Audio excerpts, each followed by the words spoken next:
Hi అండి. Welcome back to my YouTube channel happy Harisha. ఎలా ఉన్నారు అందరూ? ఐ హోప్ అందరూ బాగున్నారు అనుకుంటున్నాను. సో ఈరోజు వీడియో ఏంటి అంటే, నేనైతే ఈ వీడియోలో కొన్ని టిప్స్ అయితే మీతో షేర్ చేసుకుందాం అనుకుంటున్నాను. సో పార్టీకి సంబంధించి మనం ఎలా ప్లాన్ చేసుకున్నాము అంటే, ఈవెన్ సింగిల్గా అయినా ఒక్క రూమ్ కూడా అన్ని పనులు మేనేజ్ చేసుకుంటూ, సో ఒక 30 మెంబర్స్కైనా ఎలా కుక్ చేసి పెట్టగలుగుతాము, సో పార్టీ ఎలా ఎంజాయ్ చేయగలుగుతాము అన్నది నేను ఏవైతే టిప్స్ ఫాలో అవుతానో అవి మీతో అయితే షేర్ చేసుకుందాం అనుకుంటున్నాను. దానికన్నా ముందు ఎవరైనా ఫస్ట్ టైం కనుక నా ఛానల్ని చూస్తున్నారు అంటే ప్లీజ్ వీడియో చూసిన తర్వాత నచ్చితే డెఫినెట్గా లైక్ చేయండి, షేర్ చేయండి, సబ్స్క్రైబ్ చేసుకోవటం మాత్రం మర్చిపోకండి. పక్కనే ఉన్న బెల్ని క్లిక్ చేశారు అంటే నేను ఎలాంటి వీడియో అప్లోడ్ చేస్తే నోటిఫికేషన్ మీ దాకా వస్తుంది. Thank you so much for watching. ఇంకా మన వీడియో అయితే కంటిన్యూ చేసేసేయండి. సో ఫస్ట్ టిప్ వచ్చేసి ఫస్ట్ మనం ఏం చేయాలనుకుంటున్నామో లైక్ స్నాక్స్ కానివ్వండి, లంచ్ కానీ, డిన్నర్ కానీ ఏదైనా మెయిన్ రెసిపీస్ ఉంటాయి కదా! ఈచ్ అండ్ ఎవ్రీథింగ్ నోట్ చేసుకోండి. మనం చాలా వరకు గుర్తుంటది, నాకు మెమరీ ఎక్కువ అది ఇది అనుకుంటాం కానీ, డెఫినిట్‌గా అయితే ఏదో ఒక ఐటెమ్ అయితే మర్చిపోతుంటాము. లాస్ట్ మినిట్‌లో కంగారు చేసి ఇంట్లో వాళ్ళని హడావిడి చేస్తుంటాము. అట్లా కాకుండా మీరేం స్నాక్స్ చేద్దాం అనుకుంటున్నారు, లేకపోతే మీరు లంచ్ ఏం చేద్దాము, రెసిపీస్ ఏం చేద్దాము మెయిన్ అనుకుంటున్నారు, మెయిన్ కోర్సు ప్రతిదీ నోట్ చేసుకోండి. ఇక్కడ చూడండి నేను స్నాక్స్ వచ్చేసి white pasta, fruit custard, gulab jamun ఇవి చేద్దాం అనుకున్నా. ఇంట్లో వరకు ఇవి చేద్దాం అనుకుంటున్నాను. సో, దానికోసం వైట్ పాస్తాకి మెయిన్‌గా ఆ రెసిపీకి ఏం మెయిన్ ఇంగ్రీడియెంట్స్ కావాలి ఏమన్నా ఉన్నాయనుకోండి లైక్ పసుపు, ఉప్పు, కారం ఇట్లాంటివి అందరి ఇళ్లల్లో ఉంటాయి. అవి ఓకే. అవి నోట్ చేసుకోకపోయినా పర్లేదు. కానీ మెయిన్ కొన్ని థింగ్స్ ఉంటాయి. ప్రతి రెసిపీకి. అవి మీకు గుర్తున్నంత వరకు ఒకటికి 2 సార్లు చెక్ చేసుకొని ఇట్లా నీట్‌గా అయితే రాసుకోండి. రాసుకుంటే తప్పు లేదు. ఇంకా చిన్న పిల్లల్లాగా నోట్ చేసుకోవాలా, ఫోన్‌లో పెట్టుకుందాము, మైండ్‌లో పెట్టుకుందాం అని కాకుండా ఒకసారి పేపర్ తీసుకొని నీట్‌గా రాసుకోండి. నేను మాక్సిమం కూడా ఇక్కడ రాసాను వైట్ పాస్తా చేసుకోవడానికి ఏం కావాలి అని. రాసుకున్న తర్వాత వాటిల్లో మీ దగ్గర ఇంట్లో ఏమున్నాయి, ఇంకా ఏం తీసుకురావాలి, ఏం తీసుకురావాలో ప్రతీదీ కూడా క్లియర్‌గా చూసుకోండి. ఒకవేళ మీ దగ్గర ఇంట్లో ఉంది టిక్ చేసుకోండి. లేదు అంటే ఓకే. దాన్నొదిలేయండి. తీసుకురావాలి. మనకి క్లియర్‌గా ఉంటుంది. అట్లా ప్రతీదీ ఇక్కడ చూడండి ఫ్రూట్ కస్టర్డ్ ఇట్లా ఏం కావాలి నోట్ చేసుకోండి. మెయిన్ రెసిపీస్ వరకు. ఇక్కడొచ్చేసి నేను కర్రీస్ అని వదిలేసాను. కర్రీస్ కూడా నాకు మైండ్‌లో ఉంది. కర్రీస్ చేయాలి అని. మరి కర్రీస్ అవన్నీ రాయట్లేదు. మీకవన్నీ కూడా అంటే మీ కాన్సెప్ట్ అర్థమైంది గదా! సో, నేను అందుకే అవన్నీ రాయట్లేదు. కర్రీస్ చేయాలనుకుంటున్నామో, ఆ కర్రీస్‌కి ఏం ఐటెమ్స్ కావాలి అన్నది కూడా మీరైతే ఇక్కడ క్లియర్‌గా నోట్ చేసుకోండి. దాంతో పాటు డెఫినిట్‌గా పార్టీకి కావాల్సినవి ఇట్లాంటి పేపర్ ప్లేట్సు, టిష్యూసు, స్పూన్సు ఏదో ఒకటి.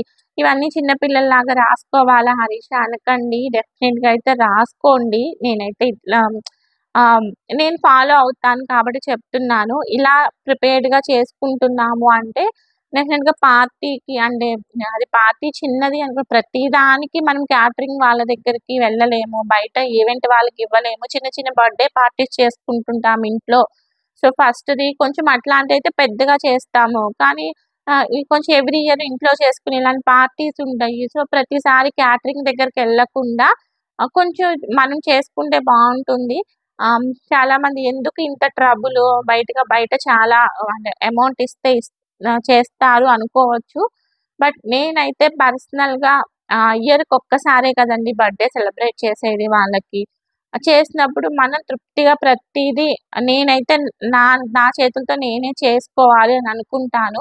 సో, అందుకే నేనైతే ఇంట్లోనే చేసుకుంటానండి. అది 1 మెంబర్ అయినా కానివ్వండి, 10 మెంబర్స్, 20 ఎవరైనా సరే నేను బర్త్‌డేకి మాత్రం మాక్సిమం నేను చేయగలిగిన ఐటెమ్స్ వరకు ఇంట్లో చేస్తాను. 1, 2 ఐటెమ్స్ కావాలంటే బయట తెప్పించుకుంటాను. ఇప్పుడు లైక్ సమోసాలు అట్లా పెడతాము మనం స్నాక్స్. ఇంకా సమోసా చేస్తూ అయితే కూర్చోలేము కదా! టైం అవుతుంది. ఈవినింగ్ స్నాక్స్‌కి. అలాంటి కొన్ని ఐటెమ్స్ తెప్పించుకుంటాను. కానీ కొన్ని మాత్రం డెఫినిట్‌గా నేను ఇంట్లో చేసుకుంటాను. సో, ఇలా చేసుకున్నామంటే 20 మెంబర్స్, 30 మెంబర్స్ అయినా పార్టీ రోజు హడావిడి లేకుండా ప్రశాంతంగా అయితే మంచిగా చేసుకోగలుగుతాము. అండ్ దాంతో పాటు paper plates, cups cups, spoons ఏం కావాలి ఆ రోజు ఈవెంట్‌కి సంబంధించి ఏమేమి కావాలో ప్రతీదీ అయితే నోట్ చేసుకొని ఉంచుకోండి. ఇది ఫస్ట్ టిప్పు. నెక్స్ట్ టిప్ వచ్చేసి నోట్ చేసుకున్నాం. సో, రెసిపీస్ రెడీ అయిపోయాయి. ఇప్పుడేంటి నెక్స్ట్ షాపింగ్ చేయాలి. ఏమేం కావాలో తెచ్చుకోవాలి. సో, నెక్స్ట్ వచ్చేసి ఇంకా నోట్ చేసుకున్నాం కాబట్టి నెక్స్ట్ షాపింగ్ అని చెప్పాను కదా! సో, ప్రతీదీ ముందు రోజే తెచ్చుకోండి. వెజిటబుల్స్ అయినా పర్లేదు. మనం అందరి దగ్గర ఫ్రిడ్జ్‌లుంటున్నాయి. ఫ్రిడ్జ్‌లో స్టోర్ చేసుకోవచ్చు. No problem. ఆ రోజు మార్నింగే ఫ్రెష్‌గా తెచ్చుకుందామంటే చాలా హడావిడి, చాలా రిస్క్ అయిపోతుంది. ప్రతీదీ తెచ్చుకోండి. నేనైతే ఇంకా అన్నీ అయితే చూపించట్లేదు. నేను పేపర్ ప్లేట్సు, బిర్యానీ రైసు ప్రతీదీ అయితే నేను ఆల్రెడీ తెచ్చేసి పెట్టుకున్నాను. సో, మనకి కావాలి, ఎక్కువ కావాలి, తర్వాత కూడా యూజ్ చేస్తాము అంటే కొంచెం ఎక్కువ క్వాంటిటీయే తెచ్చుకోండి. లేదంటే ఇప్పుడు ఇయి ఉన్నాయి. ఇవి కొంచెం కాస్ట్‌లీయే రెడ్ క్యాప్సికమ్, యెల్లో క్యాప్సికమ్ ఇట్లాంటివి. నేనైతే ఇవి డైలీ ఏం యూజ్ చేయను. సో, నాకు ఆ రెసిపీకి ఎంత కావాలో నేనైతే అన్నీ తెచ్చుకుంటాను. మళ్ళీ ఎందుకు అనవసరంగా వేస్ట్ కదా! సో, మీకు ప్రతీదీ తీసుకొచ్చుకోండి. తీసుకొచ్చుకోవటం అది తెచ్చుకున్న వెంటనే టిక్ చేసేసుకోండి. టిక్ చేసేసుకొని హ్యాపీగా ఇవన్నీ కూడా నీట్‌గా ఒక చోటైతే స్టోర్ చేసి పెట్టుకోండి. హడావిడి లేకుండా నెక్స్ట్ డే అంతా గూడా హడావిడి లేకుండా ఉన్నామనుకోండి. సో, ముందు రోజు ప్రిపరేషన్స్ కొన్ని మంచిగా ప్రిపేర్ చేసుకోగలిగాము అనుకోండి. నెక్స్ట్ డే అన్నది కొంచెం ఆ రోజంతా స్ట్రెయిన్ అయిపోయి వండుకుంటూ వంట మీద టైమ్ స్పెండ్ చేస్తూ పార్టీ ఎంజాయ్ చేయకుండా కాకుండా హ్యాపీగా అయితే అన్నీ కూడా ఎంజాయ్ చేయొచ్చు. నేనిట్లా ప్రతీదీ అయితే ముందే తెచ్చేసి పెట్టుకున్నాను. ఇదైతే టిప్ 2 ఇక్కడ అండి. వచ్చేసి నేను నెక్స్ట్ ఫ్రైడ్ టిప్ ఆనియన్స్ వచ్చేసి ప్రిపేర్ చేసుకుంటున్నానండి. సో, మనం ఏదైనా రైస్ అందరం ఐటెము కూడా లైక్ వెజ్ అయినా, నాన్ వెజ్ పార్టీ అయినా, అంటే ఏదైనా బిర్యానీ టైప్ సారీ ఏదైనా చేస్తున్నాము డెఫినిట్‌గా అంటే బిర్యానీస్ డెఫినెట్‌గా ఇట్లాంటివి ఫ్రైడ్ ఉంటాయి. ఆనియన్స్ ఉంటేనే సో, ఆ టేస్ట్ బిర్యానీ కానివ్వండి, లుక్ కానివ్వండి కానీ లేదా చాలా మసాలా బాగుంటుంది. కర్రీస్ చేస్తాము. వాటికి ఏం ఇవైతే కావాలి? సో, హ్యాపీగా కూడా స్టోర్ మెయిన్ చేసుకొని కొన్ని ఉంచుకోవచ్చు ఇంగ్రీడియెంట్స్ ఉంటాయి. కాబట్టి నేనైతే ముందే ఇక్కడ ప్రిపేర్ ఫ్రైడ్ చేసుకోవాల్సినవి ఆనియన్స్ ఉంటాయి అయితే గదా! ప్రిపేర్ సో, అవి ప్రిపేర్ చేసుకుంటున్నానండి. సో, నా చేసుకుందాము. దగ్గర ఆల్రెడీ ఆనియన్స్ ఉన్నాయి. బట్ మీకు చూపించాలి అని చెప్పేసి జస్ట్ కొంచెం ప్రిపేర్ చేస్తున్నా. ఇట్లా ఒక బాండీ పెట్టేసుకొని ఆయిల్ వేసేసుకొని ఆనియన్స్ అనేది సన్నగా స్లైసెస్ లాగా కట్ చేసేసుకొని డీప్ ఫ్రై చేసుకోవాలి. ఆయిల్ అయితే ఎక్కువ వేసేయకండి, ఎందుకంటే ఆనియన్స్ వేయించాము కదా, ఈ ఆయిల్ చాలా స్మెల్ వస్తుంది, తర్వాత యూజ్ చేసుకోలేము. అందుకే కొంచెం తక్కువ ఆయిల్ తీసుకుంటూ అయితే ఫ్రై చేసేసుకోండి. సో, ఇవి స్టోర్ చేసుకోవచ్చు కానీ హ్యాపీగా కూడా ముందే ఫ్రై చేసేసుకొని ఉంచుకోవచ్చు. ఇది మన నెక్స్ట్ టిప్.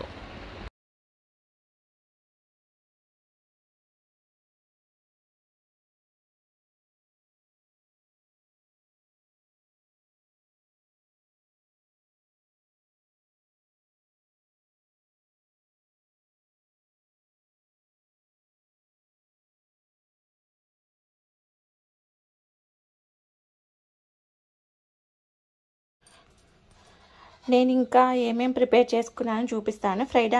ఫ్రైడ్ ఆనియన్స్ చూసారు కదా. సో, ఇక్కడ వచ్చేసి ఇందాక కూరగాయలు తెచ్చానని చెప్పాను కదా. సో, కరివేపాకు అంతా కూడా తీసేసి పెట్టేసుకున్నాను. అండ్ ఇది పుదీనా, కొత్తిమీర ఇవి కూడా మంచిగా కూడా తీసేసుకొని అన్నీ అయితే రెడీగా పెట్టుకున్నాను. అల్లం వెల్లుల్లి పేస్టు, సో మసాలా కర్రీస్ డెఫినెట్గా ఉంటాయి కాబట్టి సో అల్లం వెల్లుల్లి పేస్టు ఇలా ముందే రెడీ చేసుకున్నాము అనుకోండి, రేపు అనేది ఈజీగా ఉంటుంది. రేపు పార్టీ అప్పుడు ఇవి నా కర్రీస్ కోసం కావాల్సినవి. దీంతో పాటు ఇంకా నాకు కొబ్బరి కూడా కావాలి, ఎండు కొబ్బరి. సో అది కూడా కట్ చేసేసుకుంటాను ఈరోజే. అట్లానే మీ కర్రీస్ కోసం మీకు ఏం కావాలో అవి ముందే ప్రిపేర్ చేసుకొని ఉంచుకోవాలి. ఇది మన ఇంకొక టిప్పు. సో మన నెక్స్ట్ టిప్పు, ఫుల్ పని చేసుకొని ఇప్పుడే వచ్చాను, జస్ట్ మాట్లాడుతూ చెప్దాంలే అనిపించేసి మాట్లాడుతూ చెప్తున్నా. మన ఫోర్త్ టిప్ వచ్చేసి పార్టీకి ఎవరినైతే ఇన్వైట్ చేయాలి అనుకుంటున్నారో వాళ్ళనైతే ముందు రోజే ఇన్వైట్ చేసుకోండి. లైక్ కాల్ చేయాలి అనుకుంటే కాల్ చేయండి. లేదు సేమ్ అపార్ట్మెంటే, చాలామంది అంటే సేమ్ అపార్ట్మెంటే కదా, సో రేపైనా అదే రోజు ఇన్వైట్ చేయొచ్చులే అనుకుంటారు. బట్ కొంచెం పని కొంచెం ముందు రోజు చేసుకున్నామంటే బాగుంటుంది అని చెప్పాను కదా. సో మేబీ ఇంకా ఓన్లీ కిడ్స్ మాత్రమే ఇన్వైట్ చేస్తున్నాము, పెద్దవాళ్ళు లేరు అనుకున్నారనుకోండి, పిల్లలు వెళ్ళి ఇన్వైట్ చేసినా మేబీ సరిపోతుంది. బట్ మా అపార్ట్మెంట్లో అయితే మేము ఎవరి బర్త్డే పార్టీ అన్నా సో మదర్స్ కూడా వెళ్తాము. సో కొంచెం టైం స్పెండ్ చేసినట్లు ఉంటుందిలే, కొంచెం గెట్ టుగెదర్ లాగా ఉంటుంది, ఒక 2-3 అవర్స్ మంచిగా మాట్లాడుకోవచ్చు అని అయితే మేము మదర్స్ కూడా వెళ్తామండి ఎవరి బర్త్డే పార్టీ అయినా. సో అట్లా ఎవరినైనా ఇన్వైట్ చేయాలి అనుకుంటే ఈరోజే ముందు రోజే వెళ్ళి ఇన్వైట్ చేసేసామనుకోండి, వాళ్ళకి ఇంకా ఆ టైంలో ఏదైనా వర్క్స్ ఉన్నా ఏమున్నా వాళ్ళు ముందు ప్లాన్ చేసుకోవడానికి కొంచెం టైం అడ్జస్ట్ చేసుకోవడానికి కూడా బాగుంటుంది కదా. సో పార్టీ అంటేనే కిడ్స్ పార్టీ అంటేనే పిల్లలందరూ ఉంటేనే బాగుంటుంది. సో వాళ్ళలో ఒకళ్ళు ఇద్దరు మిస్ అయినా కూడా కొంచెం అది తెలుస్తూనే ఉంటుంది కదా డిఫరెన్స్. మన నెక్స్ట్ టిప్ వచ్చేసి మనం కొన్ని ఐటమ్స్ ఉంటాయి, లైక్ కొన్ని స్నాక్స్ ఉంటాయి, అవి 2-3 డేస్ అయినా మంచిగా స్టోర్ చేసుకోగలుగుతాం కదా. అట్లాంటివి ఏమన్నా ఉన్నాయి అంటే కొంచెం ముందు రోజే ప్రిపేర్ చేసుకోండి. నేను ఇక్కడ స్నాక్స్ వచ్చేసి నేను pasta, gulab jamun and fruit custard చేశాను కదండి. సో పాస్తా అనేది నేను ఆ పార్టీ రోజు ప్రిపేర్ చేసుకుంటాను. మన గులాబ్ జామున్ కానీ ఫ్రూట్ కస్టర్డ్ ఏదైతే ఉందో అది మనం ముందే ప్రిపేర్ చేసుకోవచ్చు. అవి కొంచెం కూల్గా ఉంటేనే బాగుంటాయి కాబట్టి సో ముందు రోజు నైట్ ప్రిపేర్ చేసుకొని ఫ్రిడ్జ్లో పెట్టుకున్నాము అనుకోండి, ఏమి వేస్ట్ అవ్వు, అంటే పాడైపోవు అండ్ కూల్గా కూడా ఎంజాయ్ చేయొచ్చు. కాబట్టి నేను అయితే ఇక్కడ ముందు రోజు కస్టర్డ్కి ఏదైతే ఫ్రూట్ కస్టర్డ్లో ఏదైతే బేసిక్ ఉందో కస్టర్డ్ అది ప్రిపేర్ చేసుకుంటున్నాను. రేపు దీనిలోకి నేను కొంచెం ఫ్రూట్స్ అనేది యాడ్ చేసుకుంటాను. సో దానికోసం అయితే ఫస్ట్ ఇట్లా కొంచెం మందపాటి బాండీ పెట్టేసుకొని నేనైతే ఇక్కడ 1 లీటర్ మిల్క్ తీసుకున్నానండి. ఫుల్ క్రీమ్ మిల్క్ అయితే ఇంకా బాగుంటుంది, లేదంటే నార్మల్ మిల్క్ అయినా తీసుకోండి. అవి మరిగేలోపు మనమైతే కస్టర్డ్ని కొంచెం కస్టర్డ్ సపరేట్గా తీసుకొని దానిలో కొంచెం మిల్క్ అయితే యాడ్ చేసేసుకొని ఎట్లాంటి లంప్స్ లేకుండా అయితే డైల్యూట్ చేసేసి పెట్టుకొని కంప్లీట్గా సో ఉండలు కట్టకుండా అయితే ఉండాలి కస్టర్డ్. సో ఈలోపు అయితే మనము ఇట్లా మిల్క్ బాయిల్ అవుతుంటే సో అడుగంటకుండా అయితే కంటిన్యూగా తిప్పుకుంటూ ఉండండి. సో పాలన్నీ కూడా బాయిల్ అయిపోయిన తర్వాత ఇట్లా మీ టేస్ట్కి తగ్గట్టుగా అయితే షుగర్ యాడ్ చేసేసుకోండి.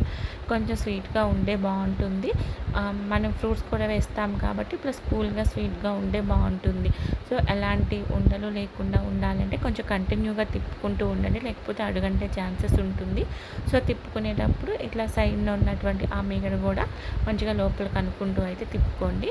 సో షుగర్ అంతా కరిగిన తర్వాత మనం ఆల్రెడీ కస్టర్డ్ డైల్యూట్ చేసి పెట్టుకున్నాం కదా, ఆ కస్టర్డ్ అనేది నేను యాడ్ చేస్తున్నాను. సో యాడ్ చేసిన వెంటనే తిప్పేసుకోండి, లేదు అంటే అదంతా కూడా చాలా గట్టిగా తిక్కుగా అయిపోతుంది. సో కన్సిస్టెన్సీ అనేది కొంచెం కస్టర్డ్ లూజ్గా ఉంటేనే బాగుంటుంది. సో దాన్ని బట్టి చూసుకొని యాడ్ చేసుకోండి. ఇవన్నీ కూడా కొంచెం సేపు అయితే బాయిల్ అవ్వనివ్వండి. అప్పుడు బాయిల్ అయిన తర్వాత అదైతే పాలు అదంతా కూడా దగ్గర పడి కొంచెం చిక్కగా అవుతుంది. సో నేను ఇక్కడ ఓన్లీ బేసిక్ కస్టర్డ్ ప్రిపేర్ చేసుకుంటున్నాను. సో దీనిలో నెక్స్ట్ డే అనేది ఫ్రూట్స్ యాడ్ చేసుకుంటున్నాను. అలాగే గులాబ్ జామున్ కూడా కంప్లీట్గా ముందు రోజే ప్రిపేర్ చేసుకొని సో లోపల పెట్టేసుకున్నామనుకోండి ఫ్రిడ్జ్లో, నెక్స్ట్ డే కొంచెం పని అనేది తగ్గుతుంది. అట్లా మీకు సంబంధించిన మీరు ఏవైతే స్నాక్స్ చేసుకోవాలనుకున్నావో అలాంటివి కొన్ని కనుక ముందే ప్రిపేర్ చేసుకోవచ్చు. 1-2 డేస్కి ఏం కాదు, స్టోర్ అయి ఉంటాయి అనుకున్నవి కొన్ని ముందే ప్రిపేర్ చేసుకొని ఉండండి. సో ఇక్కడైతే నేను ఇది కంప్లీట్గా చల్లారిన తర్వాత దీన్ని అయితే ఫ్రిడ్జ్లో స్టోర్ చేసుకుంటాను. సో ఫ్రిడ్జ్లో స్టోర్ చేసుకొని తీసిన తర్వాత ఎట్లయినా కొంచెం అయితే గట్టిగా అయిపోతుంది. తర్వాత అయితే దానికి మళ్ళీ కూడా కొంచెం నేనైతే మిల్క్ యాడ్ చేసేసుకొని కొంచెం డైల్యూట్ చేసేసుకొని ఏవైతే నా దగ్గర ఫ్రూట్స్ ఉన్నాయో ఆ ఫ్రూట్స్ అన్నీ కూడా దానిలో యాడ్ చేసేసుకుంటే కూల్ అయితే రెడీ అయిపోతుంది. ఇక్కడైతే జస్ట్ మా అబ్బాయి బర్త్డే గిఫ్ట్ అనమాట. సో అది అన్బాక్సింగ్ చేసేసుకొని అసెంబుల్ చేసేసుకుంటున్నాడు. గిఫ్ట్ అయితే చాలా బాగుందండి, హార్ట్ వీల్స్ థీమ్స్తో మంచిగా ఇద్దరు కలిపి ఆడుకోవచ్చు. జస్ట్ ఊరికే చూపించాలనిపించేసి చూపించేస్తున్నాను అంతే. సో మన నెక్స్ట్ టిప్ వచ్చేసి డెకరేషన్ అండి. ఏది పార్టీ అయినా, ఏ ఈవెంట్ అయినా, ఏ చిన్న అకేషన్ అయినా ఇప్పుడు మంచిగా డెకరేట్ చేసుకుంటున్నారు కదా. సో అలాంటప్పుడే మంచిగా ఆ ఈవెంట్కి సంబంధించిన పిక్చర్స్ అవన్నీ బాగుంటాయి కదా. సో ఈవెంట్ వాళ్ళకి ఇస్తున్నారు, వాళ్ళే వచ్చి డెకరేట్ చేస్తారు అంటే no problem. Next day morning అయినా వాళ్ళు చేస్తారు. లేదు మనమే చేసుకోవాలి అంటే మాత్రం డెఫినెట్గా ముందు రోజు నైటే చేసేసుకోండి. సో దట్ నెక్స్ట్ డే అనేది హడావిడి లేకుండా అయితే ఉంటుంది. మేజర్ పార్ట్ ఏదైతే ఉంటుందో డెకరేషన్కి ఆ మేజర్ పార్ట్ అంతా మాత్రం నైట్ ఫినిష్ చేసుకుంటే నెక్స్ట్ డే మార్నింగ్ చిన్న చిన్నవి ఏమన్నా కూడా అడ్జస్ట్మెంట్స్ ఉన్నా కూడా అవన్నీ చేసుకోవచ్చు. ఇలా నేనైతే ఇలా అయితే ఫాలో అవుతానండి. ఇలా ఫాలో అవటం వల్ల నెక్స్ట్ డే నేనైతే హ్యాపీగా 30 మెంబర్స్కి అయినా కూడా హ్యాపీగా కుక్ చేస్తాను. అండ్ దాంతోపాటు పార్టీ కూడా అయితే ఎంజాయ్ చేయగలుగుతాము. ఎవరి హెల్ప్ లేకపోయినా కూడా మేనేజ్ చేసుకోగలుగుతాము. సో మేబీ ఈ టిప్స్ మీకు ఏమైనా ఫాలో అవుతాయేమో అనిపించి షేర్ చేయాలనిపించింది. సో ఇదండి ఈరోజు వీడియో. ఇంకొక మంచి యూస్ఫుల్ వీడియోతో మళ్ళీ కలుస్తాను. అప్పటిదాకా టేక్ కేర్, బాబాయ్. దానికన్నా ముందు ఎవరైనా ఫస్ట్ టైం నా వీడియో చూస్తున్నారు అంటే డెఫినెట్గా నచ్చితే అయితే సబ్స్క్రైబ్ చేసుకోండి, లైక్ చేయండి. మీకు ఎలా అనిపించింది, యూస్ఫుల్ అయిందా లేదా అన్నదైతే ఒక చిన్న కమెంట్ చేయండి. ఇంకొక మంచి వీడియోతో కలుస్తాను. బాబాయ్.